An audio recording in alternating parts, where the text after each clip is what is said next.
새벽 4시 모두가 잠든 시간입니다. 서울 외곽의 오래된 아파트 단지. 불 꺼진 건물들 사이로 1층 경비실만 혼자 환하게 빛나고 있습니다. 전기난로 옆에서 70대 중반의 노인이 허리를 두드리며 일어섭니다. 이름은 박영호. 그는 오늘도 재활용 쓰레기장을 정리하고 새벽 우유를 받으며 하루를 시작합니다. 젊었을 때 그는 공장 부장 소리를 들으며 성실히 살아온 사람이었습니다. 애들 대학만 보내면 그때 우리도 여행이나 다니자. 퇴직을 앞두고 아내 이순자와 그렇게 약속도 했습니다.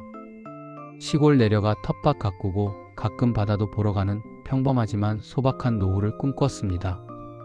그런데 그 꿈은 손주가 태어나던 날부터 서서히 다른 길로 흘러가기 시작했습니다. 둘째 딸 수진이에게서 전화가 왔던 날, 순자 씨는 아직도 잊지 못합니다. 엄마 나 임신했어. 그 한마디의 부부는 눈시울이 뜨거워졌습니다. 살면서 제일 기쁜 소식 같았습니다. 그런데 기쁨 뒤에 곧 걱정이 따라왔습니다. 나 출산 휴가 끝나면 다시 회사 나가야 하는데 시어머니는 허리도 안 좋고 남편은 야근 많고 애는 누구한테 맡기지? 수진이의 떨리는 목소리를 들으며 순자 씨는 거의 반사적으로 말했습니다. 걱정 마, 엄마가 봐줄게. 너는 일 계속해. 건강하게만 나아라. 그때만 해도 몰랐습니다. 그 말 한마디가 자기 인생 7년을 통째로 바치는 계약이 될 줄은요. 손주는 조금 일찍 태어났습니다. 보육기 달고 누워있는 조그만 아이를 보며 영호 씨는 복도에서 몰래 눈물을 훔쳤습니다. 이 조그만 게 우리 손주래. 처음 몇 달은 힘들어도 행복했습니다. 밤새 울어대도 기저귀를 수십 번 갈아도 그저 예뻤습니다. 그런데 아이가 돌이 지나고 수진이와 사위가 모두 직장에 복귀하면서 상황은 달라지기 시작했습니다. 엄마, 우리 집으로 올라와서 좀 같이 지내면 안 될까? 출퇴근도 그렇고 데리러 가고 맡기고 하려면 엄마 아빠 너무 힘들잖아. 둘은 조금만 도와주려다가 결국 긴 결정을 내려버립니다. 그래, 그럼 잠깐 올라갈게. 민서 좀 더 크면 그때 다시 내려오지 뭐. 잠깐이라는 말이 가장 무서운 말이라는 걸 그때는 몰랐습니다. 딸 집으로 들어간 뒤로 두 사람의 하루 일정은 완전히 손주 중심으로 돌아갔습니다. 새벽 5시 반에 일어나 아침밥을 차리고 7시 전에는 아이를 깨워 씻기고 밥 먹이고 옷 입혀 어린이집에 데려다 줍니다. 낮에는 집안 청소, 빨래, 장보기. 저녁에는 다시 어린이집으로 데리러 가고 놀아주고 목욕시키고 잠재웁니다. 딸 부부가 퇴근해서 들어오는 시간은 늘 늦었습니다. 엄마 아빠 진짜 고마워. 엄마 아빠 아니면 우리 둘 다 회사 못 다녀. 처음에는 고맙다는 말이 입에 달려 있었지만 몇 달, 몇 년이 지나자 그 말도 점점 줄어들었습니다. 어느 순간부터는 엄마 오늘도 좀 부탁해. 아빠 내일도 등하원 좀이 당연한 일상이 되었습니다. 순자 씨의 무릎은 조금씩 비명을 지르기 시작했습니다. 하루에도 몇 번씩 아이를 안고 계단을 오르내리다 보니 어느 날은 계단 중간에서 다리가 후들거리며 털썩 주저앉을 뻔했습니다. 병원에 가니 의사가 말했습니다. 연골이 많이 다르셨어요. 아이 안고 다니는 거, 계단 오르내리는 거 줄이셔야 합니다. 이런 생활 계속하시면 나중엔 수술까지 가실 수 있어요. 그럼 손주는요? 말씀드렸잖아요. 무리가 심합니다. 누구에게든 도움을 좀 요청하셔야 해요. 하지만 집으로 돌아오니 현관문을 열자마자 손주가 달려 나옵니다. 할머니 왔다. 할머니 업어줘. 무릎이 쑤셔도 그 작은 손이 팔을 잡아 끌면 또다시 업고 방 안을 빙글빙글 돌게 됩니다. 그날도 그 다음 날도 의사의 말은 마음속 저편으로 밀려났습니다. 어느 여름날 놀이터에서 일이 하나 터졌습니다. 아이 둘이 미끄럼틀 앞에서 싸우다가 손주가 울음을 터뜨렸습니다. 할머니, 얘가 나 밀었어. 순자 씨가 아이를 달래는 사이 상대 아이 엄마가 다가와 조심스레 말했습니다. 어머님, 요즘 애들 다칠까 다들 예민해서요. 할머니가 애 봐주시는 거 알지만 좀 더 잘 봐주셔야죠. 그날 저녁 수진이가 말했습니다. 엄마, 오늘 민서 친구 엄마한테 연락 왔어. 요즘 할머니들이 애 보느라 힘들어 하신다면서 조금만 더 신경 써 달래. 내가 일부러 그랬냐, 애들끼리 잠깐 실랑이 한 건데. 나도 엄마 힘든 거 아는데 요즘은 다 그런 걸로 민원 들어오고 그래. 우리만 욕먹으면 속상하잖아. 순자 씨는 그날 밤 스스로에게 물었습니다. 나는 지금 누구를 위해 살고 있지? 손주를 위해서? 딸을 위해서? 나는 어디 있지? 시간은 빠르게 흘러 손주는 초등학생이 되었습니다. 가방 들고 학교에 가는 손주 뒷모습을 보며 영호 씨는 이상한 허탈함을 느꼈습니다. 이제는 좀 여유가 생기려나 싶었지만 그 대신 학교와 학원 스케줄이 두 사람의 하루를 더욱 조밀하게 채웠습니다. 등교, 하교, 학원 데려다주기, 간식 준비, 숙제 봐주기, 학부모 행사 참석. 딸과 사위는 늘 바빴고 학교 카톡방에서 올라오는 각종 공지들은 대부분 순자 씨의 휴대폰으로 전달되었습니다. 그렇게 7년이 흘렀을 때 결국 몸이 먼저 신호를 보냈습니다. 영호 씨가 어느 날 아침 한쪽 팔 힘이 빠지는 느낌에 휘청거렸습니다. 머리가 어지럽고 한동안 말을 잇지 못했습니다. 병원에 실려갔고 다행히 큰 뇌졸중은 아니었지만 의사는 분명히 말했습니다. 경고 신호입니다. 지금부터 생활 패턴을 바꾸셔야 해요. 과로 스트레스 줄이시고 특히 아이 보는 거 줄이셔야 합니다. 퇴원 후 저녁 식탁에서 수진이가 조심스레 말문을 열었습니다. 아빠, 이제 정말 조심하셔야 돼요. 엄마도 무릎 안 좋고 우리 너무 오래 도움만 받은 것 같아서 솔직히 이제 그만 와요. 엄마 아빠도 쉬셔야지. 말만 들으면 걱정과 배려처럼 들렸습니다. 그런데 두 사람 귀에는 묵직한 다른 의미로 들렸습니다. 이제 필요 없으니 돌아가셔도 된다. 순자 씨는 전화를 끊고 한참 동안 아무 말도 하지 못했습니다. 영호 씨가 물었습니다. 뭐랬어? 이제 그만 오란다. 우리가 힘들 텐데 쉬래. 영호 씨는 허탈하게 웃었습니다. 그래, 쉬래. 우리가 쉬고 싶어서 쉬는 줄 아나.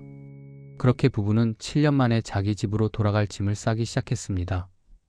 손주 장난감, 옷, 그림들 사이에서 도무지 자기 물건이란 걸 찾기 힘들었습니다. 손주 사진이 가득 담긴 냉장고. 자석을 떼어 내려다보던 순자 씨는 슬며시 사진 한 장만 접어서 주머니에 넣었습니다. 마지막 날 학교에서 돌아온 손주가 집안이 횡한 걸 보며 물었습니다. 할머니, 이거 뭐야? 왜 짐 싸? 응, 민서도 많이 컸잖아. 엄마 아빠도 잘할 수 있을 거고 할머니, 할아버지는 이제 집에 가야지. 그래? 그럼 나 방학 때 놀러 갈게. 엄마가 시간 되면. 아이에게는 당연한 말입니다. 늘 그랬듯 할머니, 할아버지는 언제든 거기 있을 거라 믿는 나이니까요. 그날 저녁 딸과 사위는 여러 번 고맙다고 말했습니다. 엄마 아빠가 아니었으면 진짜 우리 둘 다 회사 못 다녔어. 평생 은혜야.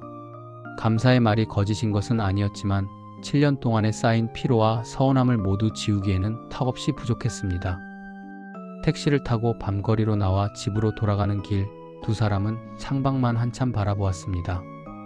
서울의 불빛은 여전히 화려했지만 둘의 마음은 묘하게 텅 비어 있었습니다.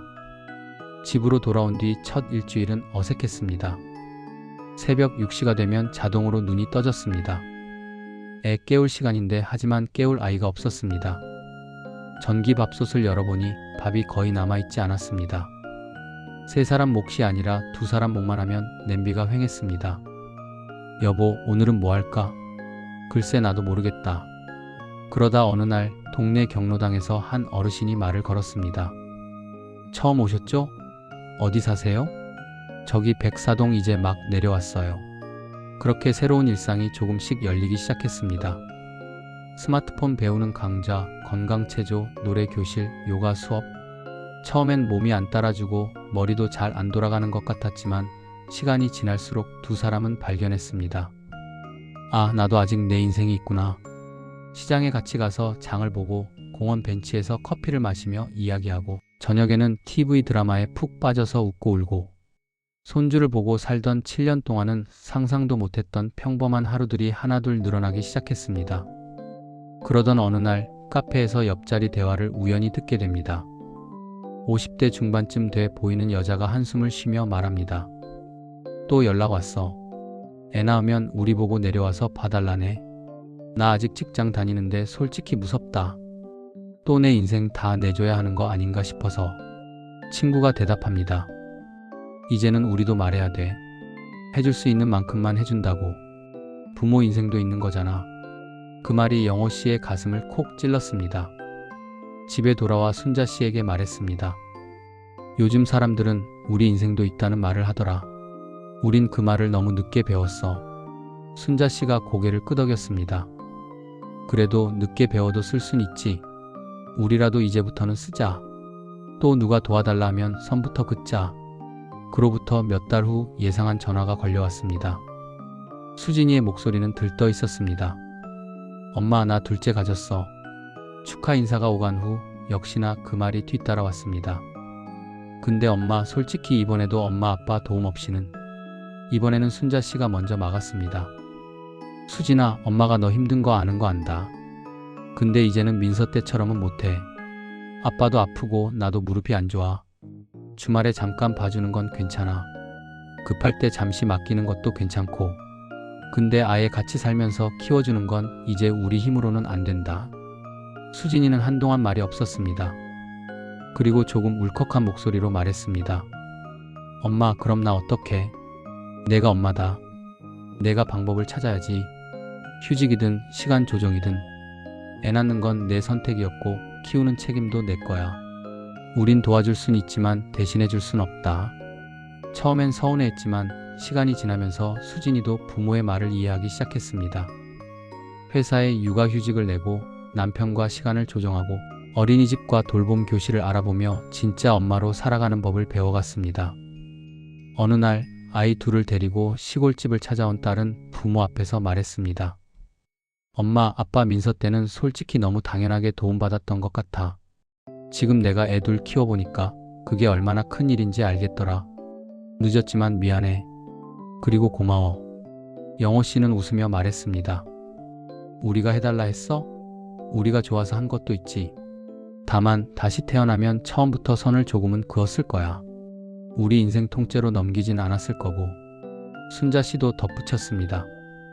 그래도 너희 덕에 많이 배웠다. 다음 세대에는 우리 같은 할머니, 할아버지 너무 많지 않았으면 좋겠다. 이 이야기의 주인공은 특정 누구의 집이 아니라 지금 이 시대를 사는 수많은 집들의 그림자일지도 모릅니다. 손주를 봐달라는 전화를 기다리며 설레는 할머니, 이미 몇 년째 독박 육아를 하고 있는 할아버지, 그리고 부모에게 아이를 맡긴 채 숨 가쁘게 맞벌이를 하는 자식 세대까지 누가 잘했고 누가 잘못했는가를 따지기 전에 이 질문 하나만은 남습니다. 나는 지금 누구의 인생을 살고 있는가? 그리고 나의 남은 시간을 어디까지 내줄 것인가? 자식을 돕는 것, 손주를 돌보는 것, 그 자체가 잘못은 아닙니다. 다만 자신의 건강과 노후, 마음까지 전부 불태운 뒤에야 이제 그만 와요 라는 말을 듣고 쓰러져 버리는 일이 또다시 반복되지 않도록 우리 모두가 조금 더 솔직해질 필요는 있습니다. 여기까지가 내가 해줄 수 있는 한계다. 그 말을 미리 할 수 있는 용기. 그것이 늦게라도 자기 인생을 되찾은 두 노인이 우리에게 남겨주는 조용한 교훈입니다.